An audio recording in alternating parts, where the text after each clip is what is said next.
일본의 한 평화로운 주택가에는 주변의 부러움을 한몸에 봤던 어느 완벽한 가족이 살고 있었습니다. 남편은 사회적으로 성공한 엘리트였고 아내는 두 아이를 정성껏 키우며 오직 가정에만 헌신하는 현모양처였습니다. 외부인의 시선으로 보기에 그들은 행복한 가정의 표본이자 누구나 꿈꾸는 이상적인 모습 그 자체였죠. 그러나 1994년 어느 오후 일과를 마치고 귀가한 남편은 싸늘한 정적만이 감도는 텅 빈 집과 마주하게 됩니다. 사랑하는 아내와 두 어린 자녀가 아무런 흔적도 남기지 않은 채 연기처럼 감쪽같이 사라져 버린 것입니다. 처음엔 잠시 처가에 갔으려니 생각하며 스스로를 안심시켰지만 며칠이 지나도 그 어떤 소식조차 들려오지 않았습니다. 가슴속 불안감은 걷잡을 수 없이 커져만 갔고 결국 그는 불길한 예감을 안고 경찰서를 찾아가 실종 신고를 했습니다. 신고 직후 사라진 세 사람의 행방을 찾기 위한 공식적인 수사가 마침내 시작되었습니다. 하지만 완벽했던 가족의 이면에 숨겨진 비밀을 파헤칠수록 일본 전역을 뒤흔들 소름 돋는 진실이 드러나기 시작합니다. 안녕하세요. 여러분, 오늘도 채널을 찾아주셔서 감사합니다. 오늘 이야기는 도쿄 인근 이바라키현에서 벌어진 비극에 관한 기록입니다. 이바라키현 남부에는 웅장한 스쿠바산으로 이름난 유서 깊은 과학도시 스쿠바시가 자리 잡고 있습니다. 서쪽의 후지산과 동쪽의 스쿠바산이라는 말이 있을 만큼 매년 수많은 관광객이 이곳의 자연을 즐기기 위해 찾아오곤 하죠. 수려한 경관 외에도 스쿠바시는 일본 내에서 규모가 가장 큰 과학 연구 도시로 매우 유명한 곳입니다. 수많은 국가 연구기관이 밀집해 있으며 일본 전역의 과학 연구 인력 중 약 40%가 이곳에서 근무합니다. 이 때문에 대중들에게 스쿠바는 지성과 이성, 그리고 일본 상류층의 엘리트 사회를 상징하는 공간으로 인식되어 왔습니다. 하지만 이토록 문명화된 도시의 한복판에서 20세기 말 일본 열도를 경악게 만든 끔찍한 사건이 발생합니다. 사람들을 특히 경악하게 만든 점은 이 사건의 중심에 서 있던 인물의 실체였습니다. 그는 사회에서 소외된 낙오자가 아닌 높은 학식과 탄탄한 사회적 지위를 겸비한 명망 있는 남성이었기 때문입니다. 1994년 11월 일본의 공휴일인 문화의 날이 찾아온 어느 목요일이었습니다. 많은 시민이 전시와 공연을 즐기며 여유로운 연휴를 만끽하던 그때 한 남자가 파출소로 급히 뛰어들어와 아내와 두 아이의 실종을 신고했습니다. 신고자의 이름은 노모토 이와오. 당시 29살이었던 그는 이바라키현의 한 지역에서 네 식구와 함께 단란한 가정을 꾸리고 있었습니다. 그의 진술에 따르면 반도시의 직장까지 차로 30분을 달려 출퇴근했으며 업무가 많아 늘 늦은 밤에야 귀가했다고 합니다. 신고하기 닷새 전 퇴근길. 평소라면 아이들의 웃음소리가 들려야 할 집안은 기이할 정도로 고요하고 적막했습니다. 불 꺼진 방들을 샅샅이 확인하며 가족들을 찾아 헤맸지만 아내와 아이들의 모습은 그 어디에서도 볼 수 없었습니다. 마침 토요일이라 예전처럼 아이들을 데리고 친정에 잠시 머무르러 간 것이라 여기며 그는 며칠 더 기다려 보기로 했습니다. 그러나 주말이 다 지나고 일상이 시작되는 월요일이 되었음에도 사라진 가족들은 끝내 집으로 돌아오지 않았습니다. 이와오가 심각한 위기감을 느끼기 시작한 건 아내가 딸아이를 위해 등록했던 고가의 유치원 예비 수업 때문이었습니다. 교육에 매우 열성적이었던 아내가 일주일 내내 아이를 수업에 보내지 않았다는 건 명백한 이상 신호였죠. 견디다 못한 그는 장모님께 전화를 걸어 안부를 물었지만 가족들은 그곳에 방문한 적이 전혀 없다는 절망적인 답변을 듣게 됩니다. 그제야 무언가 잘못되었음을 직감한 노모토는 한시라도 빨리 가족을 찾기 위해 곧장 경찰서로 향했던 것입니다. 초기 수사 결과에 따르면 아내 에스코는 육아에 전념하며 가끔 아르바이트를 해오던 지극히 평범한 주부였습니다. 실종 당일 그녀는 일터에도 나타나지 않았으며 집 근처 도로에서는 그 어떤 사고나 특이사항도 전혀 발견되지 않았습니다. 이에 따라 경찰은 가족들이 마지막으로 머물렀던 장소이자 실종의 실마리가 숨겨진 집 내부를 집중적으로 조사하기 시작했습니다. 형사들이 찾아간 노모토의 집은 하얀 벽면과 회색 지붕이 조화를 이룬 지은 지 얼마 되지 않은 깨끗한 2층 주택이었습니다. 1층은 거실과 주방이 갖춰진 공간으로 가족들의 따뜻한 손길이 곳곳에 묻어나는 평범한 생활 공간이었습니다. 2층에는 부부와 아이들의 침실, 화장실, 그리고 마당을 한눈에 내려다볼 수 있는 작은 발코니가 있었습니다. 마당 뒤편에 설치된 작은 그네는 이 가정이 얼마나 화목했는지를 보여주는 듯해 형사들의 마음을 더욱 무겁게 했습니다. 당시 정식 수색영장이 발부되지 않았기에 경찰은 남편의 동의를 얻어 집안 내부를 가볍게 훑어볼 수밖에 없었습니다. 외부 침입이나 가구 배치에 흐트러짐은 전혀 없었습니다. 없어진 물건도 없다는 증언에 따라 강도 범죄의 가능성은 낮아 보였습니다. 경찰은 수색 범위를 마을 주변부까지 확대했지만 가족의 행방을 찾을 수 있는 결정적인 단서는 여전히 나오지 않았습니다. 수사가 막다른 길에 부딪히려던 그때 요코하마시에서 수사팀의 귀를 의심케 하는 충격적인 제보 전화가 걸려왔습니다. 이와오가 실종 신고를 하던 바로 그날 요코하마항 다이코쿠 부두 인근 바다에 하얀색 대형 가방 하나가 떠 있다는 내용이었습니다. 바다 위를 부유하던 가방을 수상하게 여긴 한 행인이 호기심에 가방을 낚아채 육지 쪽으로 끌어올렸던 것입니다. 가로 60, 세로 70cm 크기의 대형 비닐 가방은 입구가 밧줄로 꽁꽁 묶여 있었고 안에는 무거운 아령이 함께 들어 있었습니다. 공포에 떨며 조심스레 가방을 개봉한 남자는 비명을 지르고 말았습니다. 가방 안에는 한 여성이 처참한 시신으로 담겨 있었기 때문입니다. 그는 즉시 신고했습니다. 현장에 출동한 경찰은 지문 대조를 통해 피해자가 이와오의 아내 노모토 에스코임을 확인했습니다. 비극은 거기서 끝이 아니었습니다. 이후 9일간의 수색 끝에 인근 구역에서 두 아이의 시신이 차례로 발견되었습니다.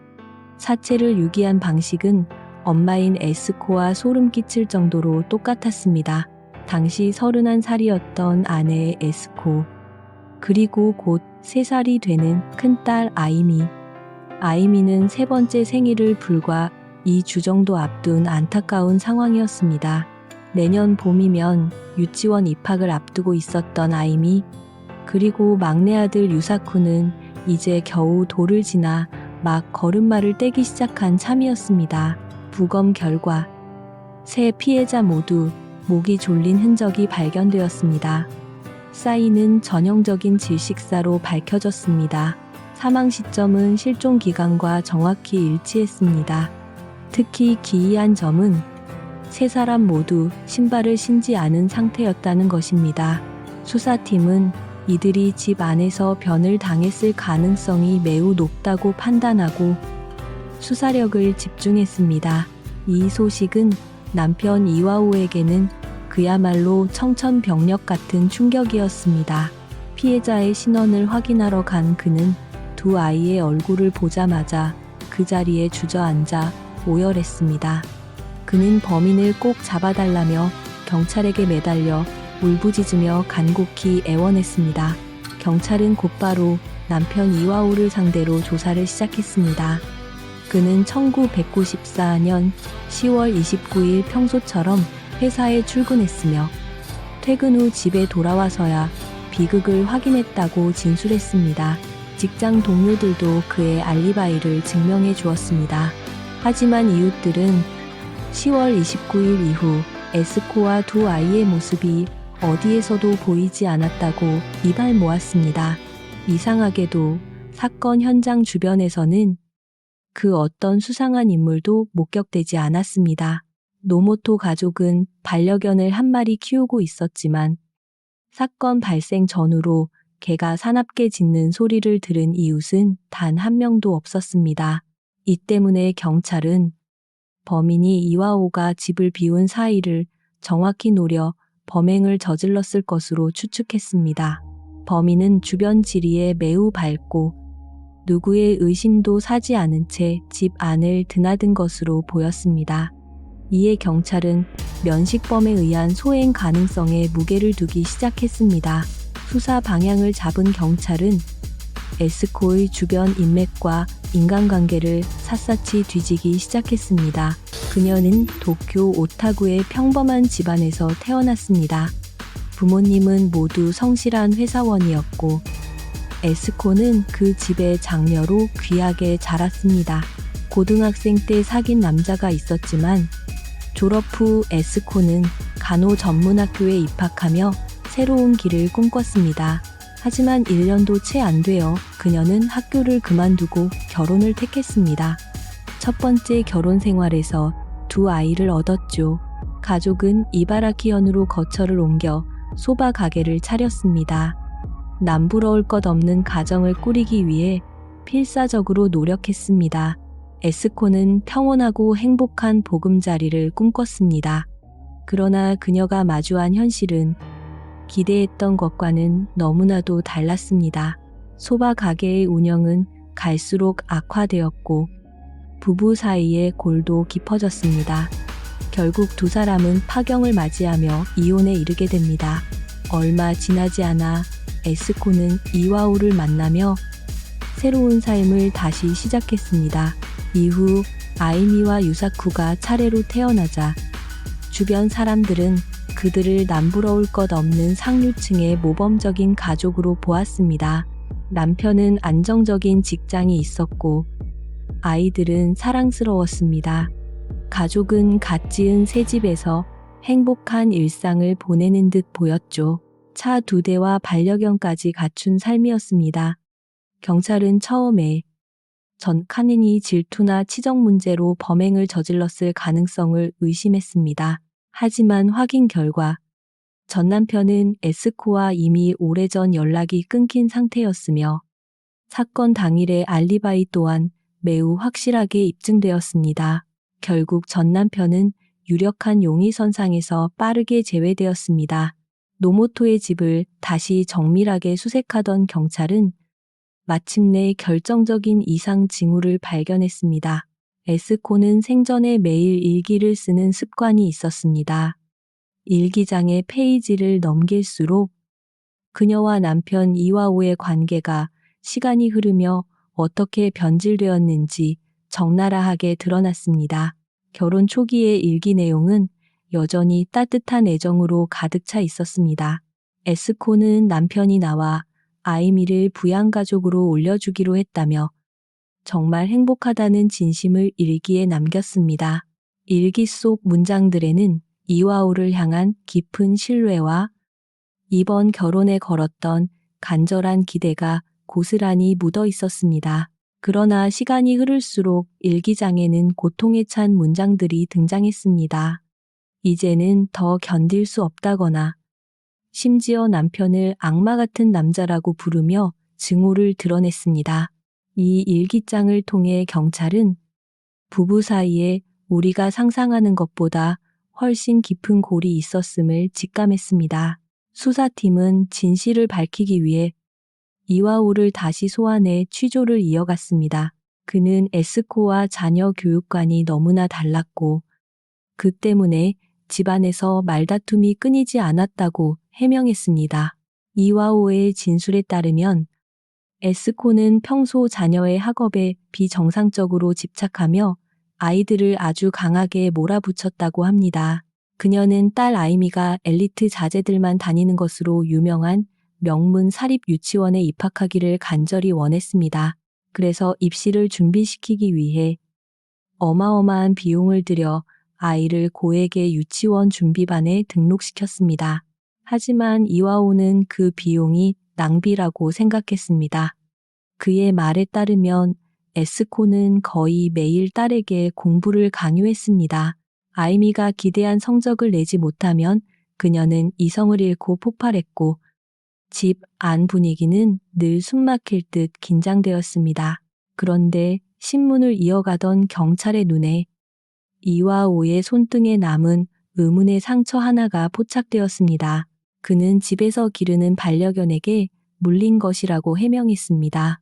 하지만 감정 전문가는 상처의 형태가 동물의 이빨 자국과는 다르다고 판단했습니다. 이 점이 경찰의 의심을 샀고 그가 무언가를 숨기고 있다는 확신을 주었죠. 공교롭게도 사건 당시 일본 전역에는 일명 N 시스템이라 불리는 자동 차량 번호판 인식 장치가 막 도입되기 시작한 시점이었습니다. 이 시스템은 도로를 통과하는 모든 차량의 번호판을 자동으로 기록하는 기능을 갖추고 있었는데요. 도로 위 차량 정보를 경찰 데이터와 대조해 범인의 예상 경로를 추적하고 수사 범위를 좁히는 데 매우 효율적이었죠. 곧바로 수사팀은 희생자들의 시신이 유기된 장소 인근 도로에서 기록된 시스템 데이터를 모두 확보했습니다.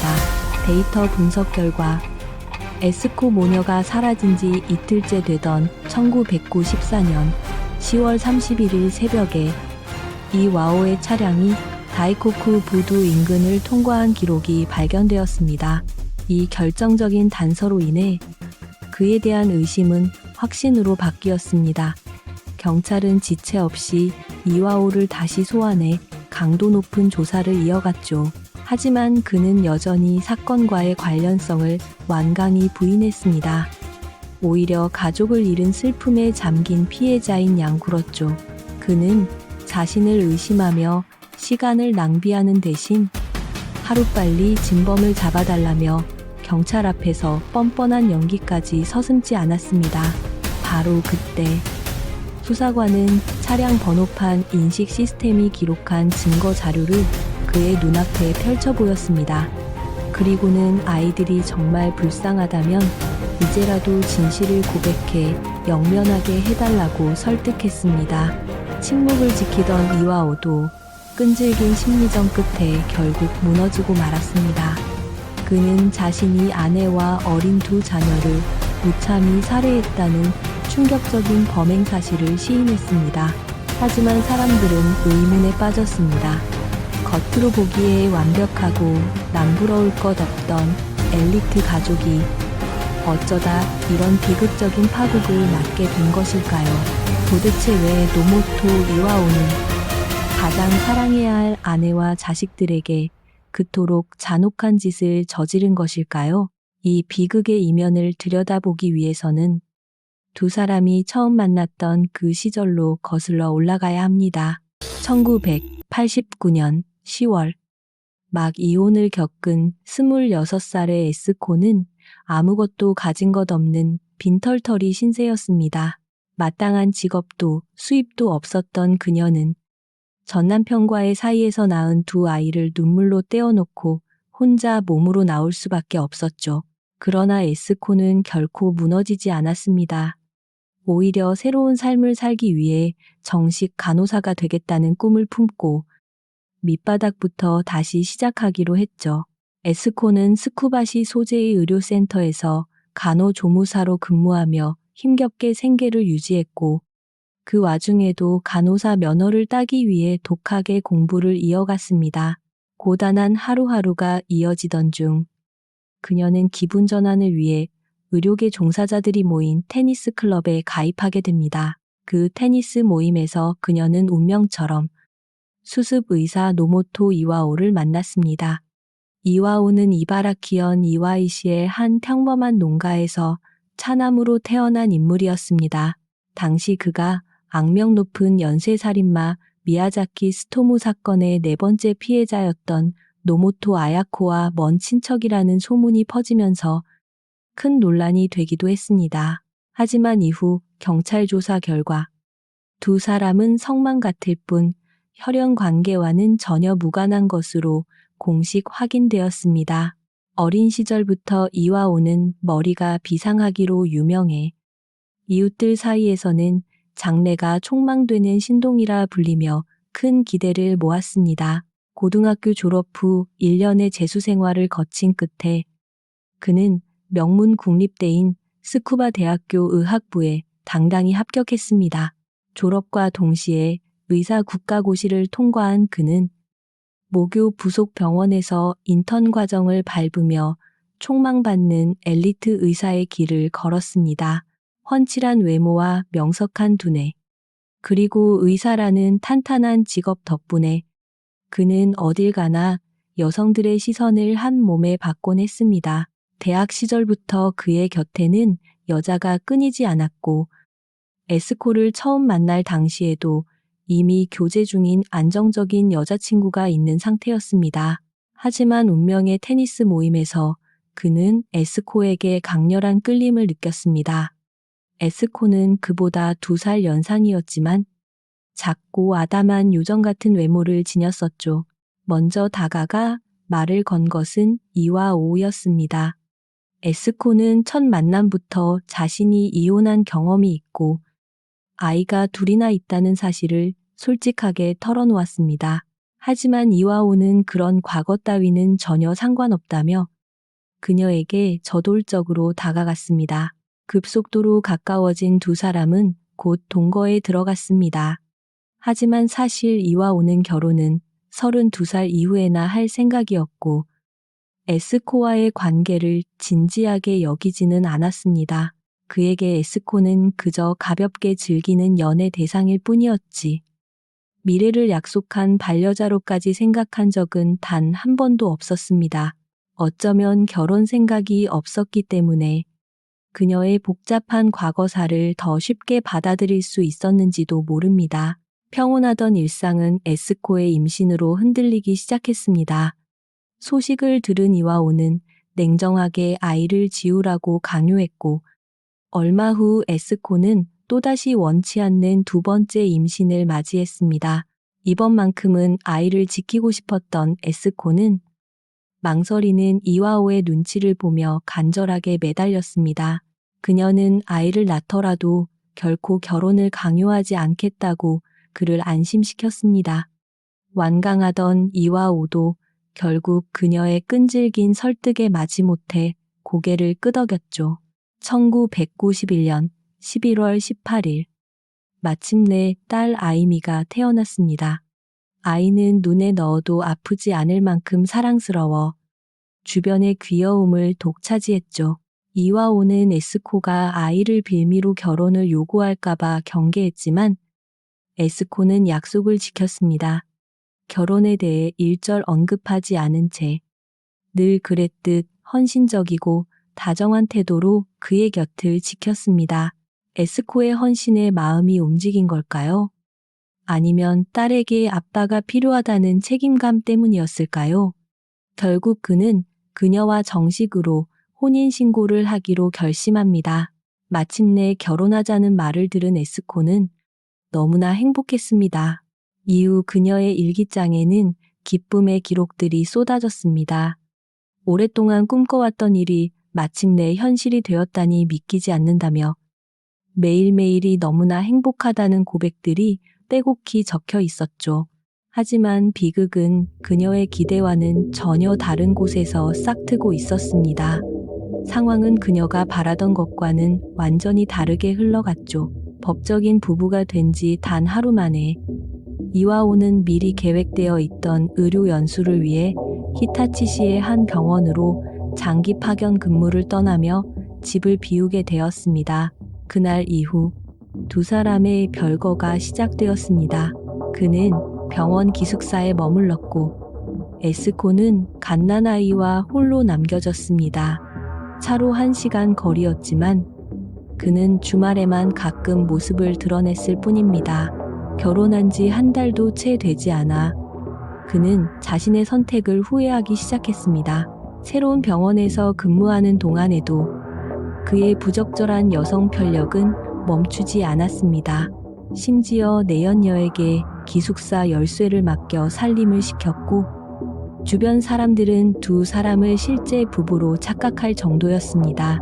시간이 흐를수록 주말 귀가 횟수는 눈에 띄게 줄어들었습니다. 이상함을 느낀 에스코는 곧 불륜 사실을 알아챘고 그를 거세게 몰아세우기 시작했습니다. 처음엔 변명하며 달래던 그도 시간이 지나자 아예 대놓고 외도를 일삼기 시작했습니다. 집안에서는 날선 고성이 오가는 부부싸움이 일상이 되어버렸습니다. 연수가 끝나자 그는 가족과 살기 위해 지바시로 돌아왔습니다. 아내의 뜻에 따라 미야마구에 집을 얻어 온 가족이 함께 이사했습니다. 얼마 지나지 않아 에스코는 둘째를 임신했습니다. 하지만 유산 위험 때문에 그녀는 석 달 동안 병원에 입원해야만 했습니다. 그 기간만큼은 그도 아내와 딸을 정성껏 돌봤습니다. 다른 여자들과의 만남도 잠시 중단한 상태였죠. 아이러니하게도 투병 중에 얻은 이 짧은 평화가 에스코에게는 결혼 생활 중 가장 행복한 기억이 되었습니다. 1993년 둘째 아들 유사쿠가 세상에 태어났습니다. 동시에 이와오는 수입을 높이기 위해 친척의 소개를 받아 반도시의 한 병원으로 직장을 옮겼습니다.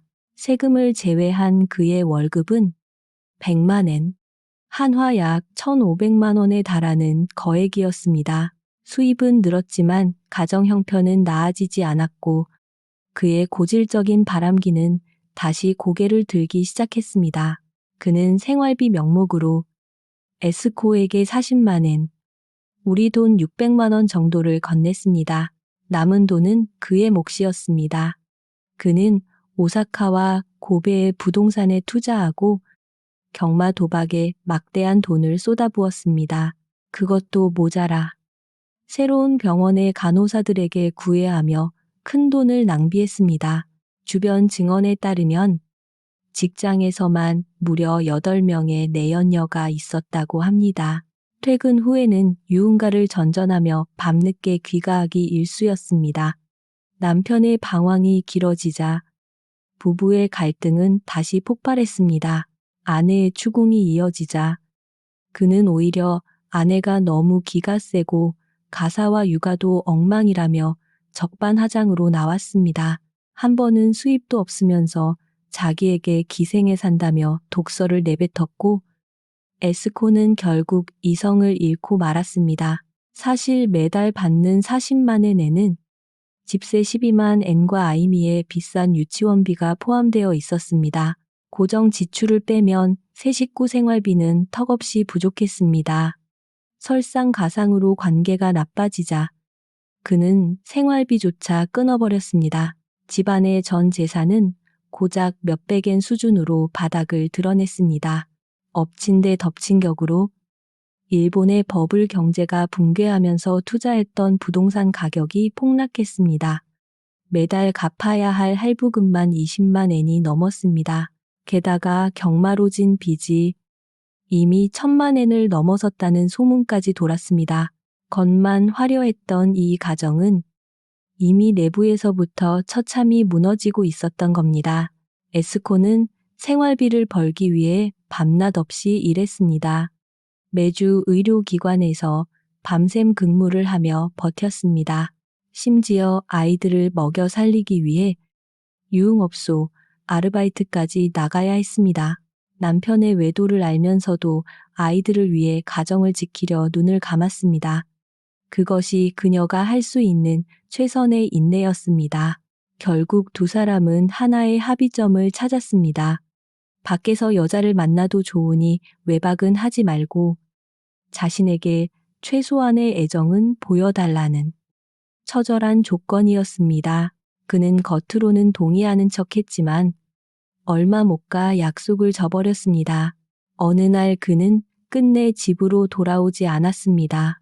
추궁 끝에 그는 내연녀의 이름을 밝히며 그녀와 살고 싶으니 이혼해달라고 당당히 요구했습니다. 파국에 직면한 에스코는 가정을 지키려면 남편과 내연녀의 관계를 먼저 끊어야 한다고 믿었습니다. 그녀는 시아버지에게 사실을 알리고 내연녀를 병원에서 해고하도록 압박을 가했습니다. 또한 내연녀를 상대로 정신적 손해배상 청구 소송을 제기하겠다고 선언했습니다. 그는 그런 좋은 조건의 직장을 다시 구하는 게 결코 쉽지 않다는 걸 잘 알고 있었습니다.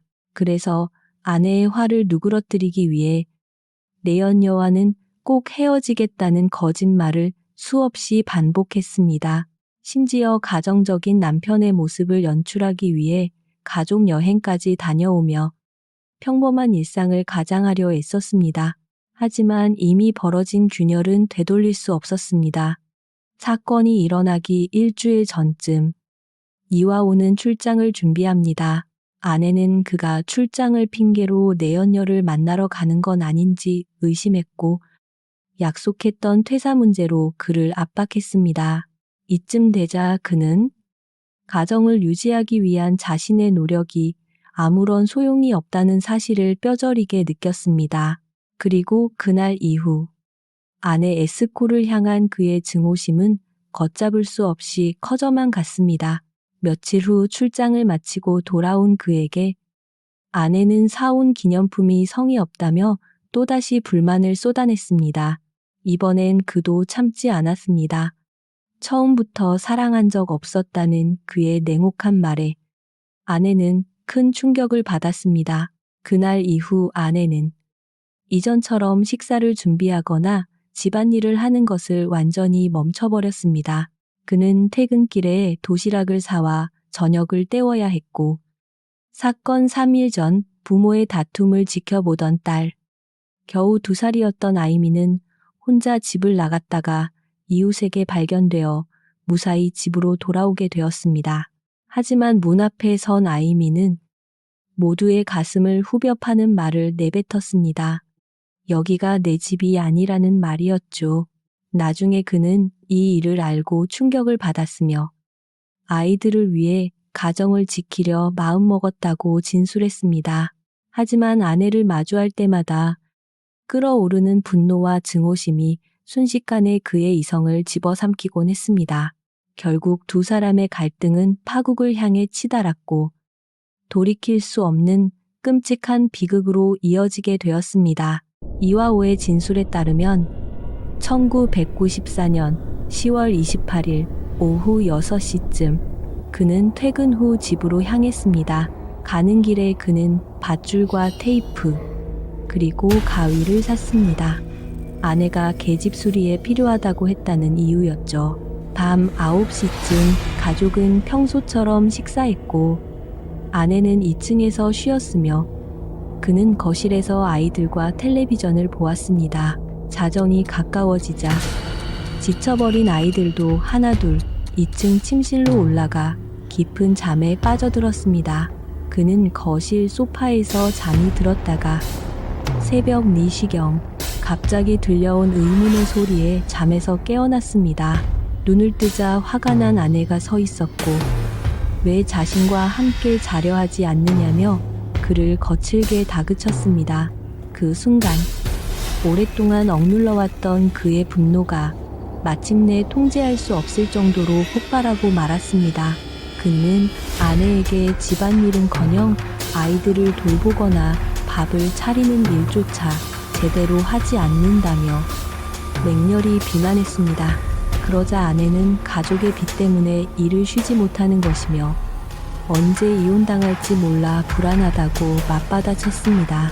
말다툼이 격해지면서 두 사람의 대화는 다시 그의 외도 문제로 번졌고 분위기는 험악하게 과열되었습니다. 이와오는 냉정하게 말했습니다. 처음부터 사랑한 적 없으니 지금까지 같이 살아준 것만으로도 충분하다고 말이죠. 그 잔인한 말 한마디는 아내의 마지막 남은 이성과 감정을 완전히 무너뜨리고 말았습니다. 아내는 그 자리에서 이혼을 선언했습니다. 동시에 위자료 1억 엔과 매달 100만 엔의 양육비를 요구했습니다. 한화로 환산하면 15억 원과 1,500만 원에 달하는 거액이었죠. 게다가 병원장에게 폭로해 그와 내연녀를 파멸시키겠다고 협박하자 그의 증오심은 다시 한번 불타올랐습니다. 결국 그는 이성을 잃고 입에 담지 못할 극단적인 폭언들을 쏟아내기 시작했습니다. 새벽 5시 반쯤 아내는 주방에서 밧줄을 가져와 목에 걸며 그렇게 싫으면 차라리 죽이라며 그에게 건넸습니다. 만약 지금 죽이지 않는다면 아침에 당장 병원으로 달려가 모든 진실을 폭로하겠다고 끝까지 위협했습니다. 그는 아내가 자신의 경력을 무너뜨릴 것이라 확신했고 극단적인 감정 상태에서 결국 끔찍한 범행을 저질렀습니다. 범행 직후 그는 극심한 공포와 혼란에 빠져 한동안 멍하니 제자리에 서 있을 수밖에 없었습니다. 하지만 문득 엄마를 잃은 아이들에게 아빠마저 살인자로 기억되는 현실이 너무나 가혹하다는 생각이 들었습니다. 그런 비극적인 그늘 속에서 살아가야 할 아이들이 불쌍하다는 왜곡된 생각에 그는 밧줄을 들고 2층으로 향했습니다. 경찰이 발견한 이와오의 손에 난 상처들은 사실 그가 밧줄을 당겨 범행을 저지르는 과정에서 생긴 것이었습니다. 모든 잔혹한 일들이 끝이 나고 어느덧 밖에는 서서히 푸른 새벽빛이 밝아오고 있었습니다. 처음엔 자수나 동반 자살을 생각했지만 출근 시간이 다가오자 그는 일단 병원으로 가기로 마음을 바꿉니다. 집을 나서기 전 그는 거실에 방치되어 있던 아내의 시신을 2층 침실로 옮겨두는 치밀함을 보였습니다. 1994년 10월 29일 토요일 오전 근무를 마친 그는 오후가 되자 서둘러 집으로 돌아왔습니다. 하지만 집으로 돌아오는 차 안에서 이와오의 생각은 범행 전과는 완전히 다른 방향으로 흘러갔습니다. 그는 침입자에 의한 범행으로 현장을 조작하고 세구의 시신을 바다에 유기하기로 한 뒤 시신들을 포장했습니다. 그날 저녁 그는 아무 일 없다는 듯 다시 병원으로 돌아가 평소처럼 야간 근무를 시작했습니다. 더욱 충격적인 사실은 다음 날 오후 퇴근한 뒤에도 그는 시신을 유기하기 위해 곧장 움직이지 않았다는 점입니다. 대신 그는 도쿄 신주쿠의 번화가로 차를 몰아 시간을 때우며 돌아다녔습니다. 심지어 그곳 상점에 들러 시신을 가라앉힐 때 쓸 덤벨 4개를 추가로 구입하는 대담함까지 보였죠. 밤 11시가 되어서야 집에 돌아온 그는 그제야 시신이 담긴 보따리 3개를 차로 옮기기 시작했습니다. 원래는 이바라키현 북쪽 바다에 시신을 버릴 계획이었지만 길을 잘못 뜨는 바람에 차는 엉뚱하게도 남쪽을 향해 달리고 있었습니다. 사람들의 눈에 띌까 초조해진 그는 결국 요코하마에 도착하자마자 준비한 보따리들을 전부 그곳 바다로 던져버렸습니다. 이와오의 진술에 따르면 끔찍한 범행은 1994년 10월 29일 오전 5시 반에서 9시 사이에 벌어졌습니다.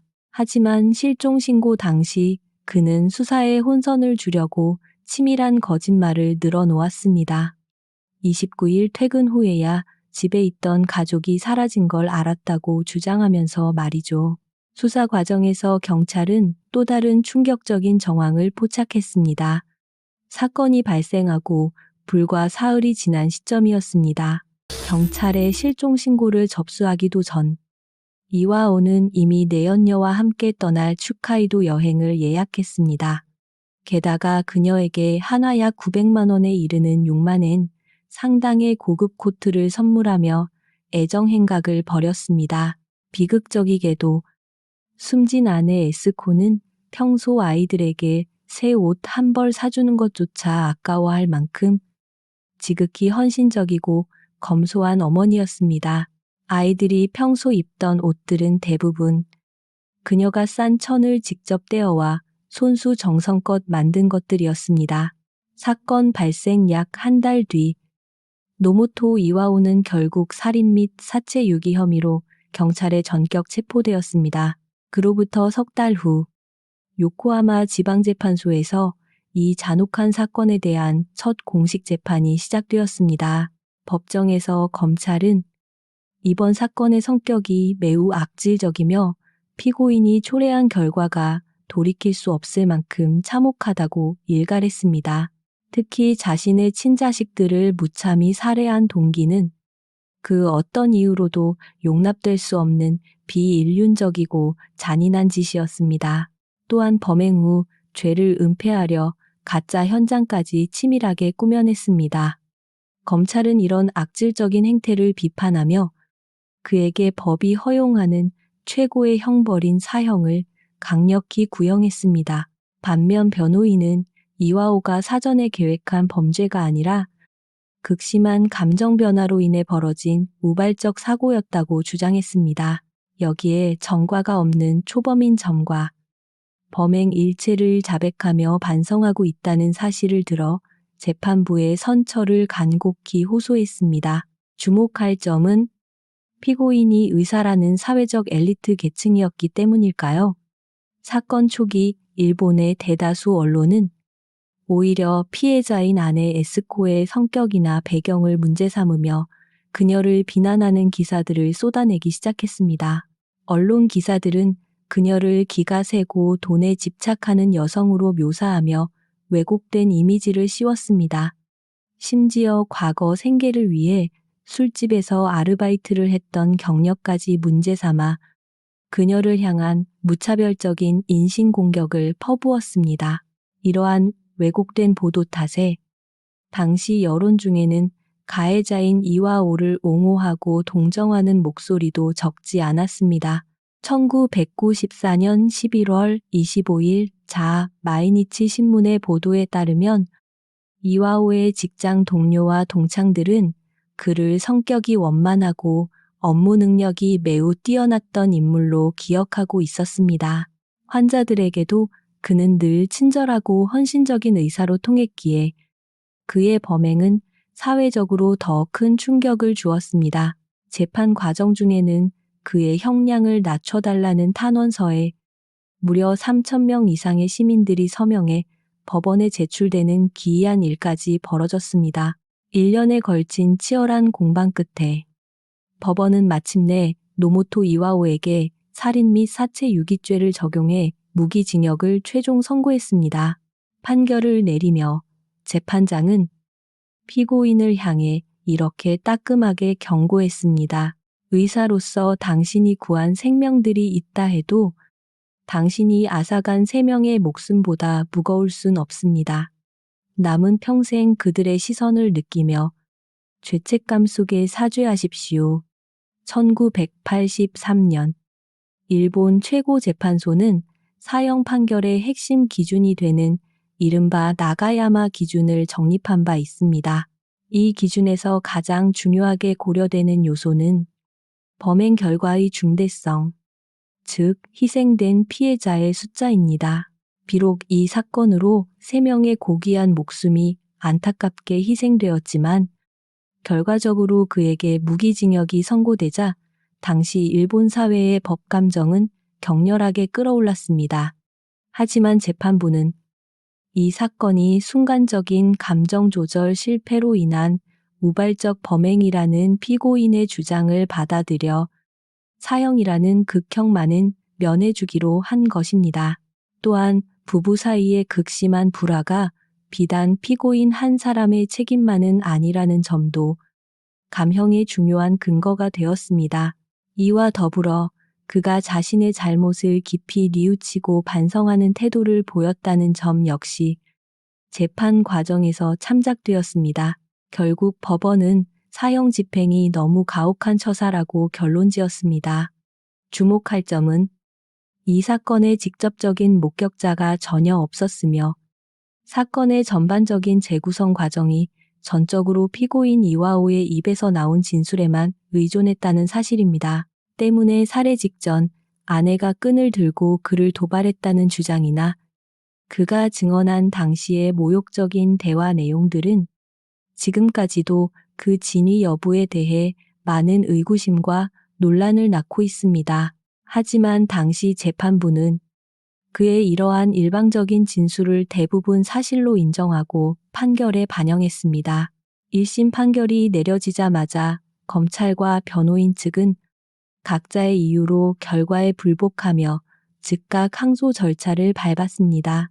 그 중에서도 검찰은 범행의 잔혹한 수법을 감안할 때 반드시 사형이 집행되어야 한다고 강하게 몰아붙이며 노모토 이와오를 압박했습니다. 사실 일본의 사법 역사상 1심에서 무기징역을 선고받았다가 2심에서 사형으로 형량이 뒤집히는 경우는 극히 이례적인 일에 속합니다. 그중 가장 유명한 사례는 히카리시 모녀 살해 사건입니다. 당시 18살이었던 가해자 후쿠다는 일반 가정집에 몰래 침입해 젊은 어머니와 고작 생후 11개월밖에 안 된 아기를 살해함으로써 일본 전역을 형용할 수 없는 충격과 분노에 빠뜨렸습니다. 하지만 당시 1심 재판부는 범인이 미성년자이고 반성하고 있다는 이유를 들어 그에게 무기징역을 선고하는 데 그쳤습니다. 하지만 지루하고 긴 법정 공방이 이어진 끝에 결국 최종 판결은 사형으로 뒤집혔습니다. 이 사건은 헤이세이 시대 일본 사회에 큰 충격을 준 논란의 중심이 되었죠. 다시 노모토 이와오의 사건으로 가보겠습니다. 당시 상황을 살펴보면 비슷한 판례가 거의 없었던 탓에 법률 전문가들은 이 점이 항소심 재판의 흐름을 바꾼 결정적 요인이라 분석했습니다. 2년 뒤 도쿄 고등재판소는 결국 원심의 무기징역 판결을 그대로 유지하기로 확정했습니다. 피고인은 즉각 상고했지만 얼마 뒤 돌연 취하했습니다. 이로써 무기징역형은 공식적으로 집행이 시작되었습니다. 그뿐만이 아니었습니다. 그가 가졌던 의사 면허 또한 영구적으로 박탈당하며 사회적 지위도 모두 잃게 되었죠. 최종 판결을 들은 에스코의 어머니는 오열하며 말했습니다. 판결이 너무 가볍습니다. 도저히 받아들일 수 없을 만큼 가볍습니다. 죽은 딸과 어린 손주들의 영혼이 이 판결로 과연 편히 쉴 수 있을까요? 가족을 잃은 슬픔도 컸지만 아껴 쓰며 고생만 했던 딸의 명예가 세간의 자극적인 여론에 짓밟히는 과정은 더 잔인했습니다. 그리고 법원의 최종 선고는 남겨진 가족들에게 다시 한번 씻을 수 없는 큰 상처를 남기고 말았죠. 한편 에스코의 어머니는 여전히 풀리지 않는 의문점들이 이 사건의 이면에 숨겨져 있다고 굳게 믿고 있었습니다. 1994년 10월 28일 오후 7시 30분경 범인이 진술한 범행 시각보다 불과 몇 시간 전이었습니다. 에스코의 절친한 친구가 초콜릿을 들고 그녀의 집을 방문해 즐거운 시간을 보냈습니다. 당시 1살이었던 유사쿠는 초콜릿을 무척 좋아했고 은박지까지 실수로 삼킬 정도로 아주 맛있게 먹었다고 합니다. 그 작은 소동 때문에 친구는 훗날까지도 그날의 일을 아주 또렷하게 기억하고 있었습니다. 그런데 놀랍게도 부검 결과 유사쿠의 위장에서는 아직 소화되지 않은 초콜릿 조각이 그대로 발견되었습니다. 초콜릿은 소화가 매우 빠른 음식이라 위장에서 완전히 사라지기까지 보통 1시간에서 3시간 정도밖에 걸리지 않습니다. 이는 범행이 아이가 초콜릿을 먹은 직후인 10월 28일 밤에 일어났을 가능성이 매우 높다는 것을 증명하고 있었죠. 10월 29일 새벽 5시 30분에 사건이 발생했다는 범인의 진술과는 시간이 너무나도 동떨어져 있었습니다. 게다가 발견 당시 새 모녀가 입고 있던 옷도 친구가 방문했던 그날 밤의 옷차림과 정확히 일치했습니다. 보통 잠자리에 들기 전이라면 편안한 잠옷으로 갈아입는 것이 상식적인 일이었으니까요. 가족들이 모두 잠든 사이에 범행을 저질렀다는 그의 주장에는 앞뒤가 맞지 않는 모순이 가득했습니다. 그뿐만이 아닙니다. 시신 유기에 사용된 밧줄과 아령을 사건 발생 한 달 전부터 노모토의 집에서 본 적이 있다는 증언까지 나왔습니다. 이런 여러 정황 때문에 어머니는 범인의 진술이 거짓으로 가득 차 있다고 확신하며 분노했습니다. 범인이 귀가 직후 범행을 저질렀으며 우발적인 범죄로 위장해 형량을 줄이려 치밀하게 계산했을 것이라는 추측이었습니다. 그는 자신의 알리바이를 위해 의도적으로 범행 시각을 비틀어 진술했던 것입니다. 특히 시신을 묶은 매듭 방식이 50살 이상의 숙련된 농부들이나 주로 사용하는 아주 특수한 형태였다는 점도 주목해야 합니다. 사건 직후 경찰은 범인을 직접 현장에 데려가 범행 과정을 재현하도록 지시했습니다. 그러나 그가 현장에서 묶은 매듭은 실제 시신에서 발견된 매듭과는 전혀 다른 모양이었습니다.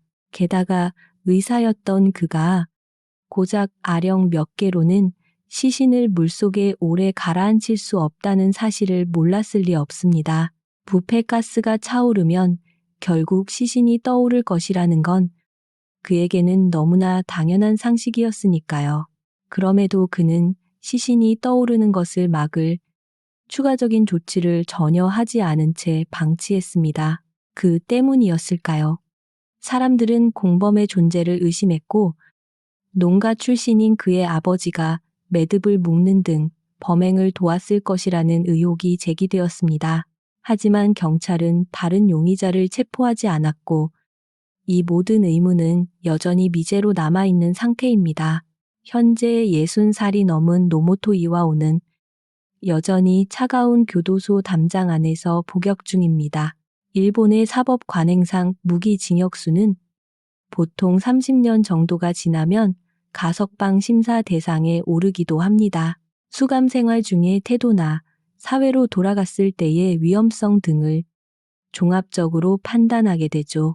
그러나 워낙 잔혹한 범죄였고 검찰이 강력하게 사형을 요구했던 만큼 이 사건은 매우 엄격한 특별 관리 대상입니다. 가석방 심사 과정에서도 검찰의 의견이 절대적인 비중을 차지하기에 일반적인 경우보다 훨씬 까다로운 기준이 적용됩니다. 사실상 그가 사회로 다시 걸어 나올 가능성은 현재로서는 거의 제로에 가깝다고 볼 수 있죠. 어쩌면 그는 남은 평생을 감옥에서 보내며 자신이 저지른 끔찍한 죄의 대가를 치러야 할 것입니다. 완벽해 보였던 엘리트 가족의 비극. 스쿠바 모녀 살인 사건은 여전히 많은 이들에게 서늘한 기억으로 남아 있습니다.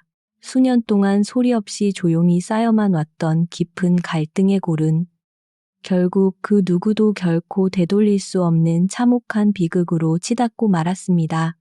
그리고 무엇보다 가장 가슴 아픈 사실은 파탄난 결혼 생활의 끝에서 천진난만한 두 아이가 영원한 희생자로 남겨졌다는 점입니다.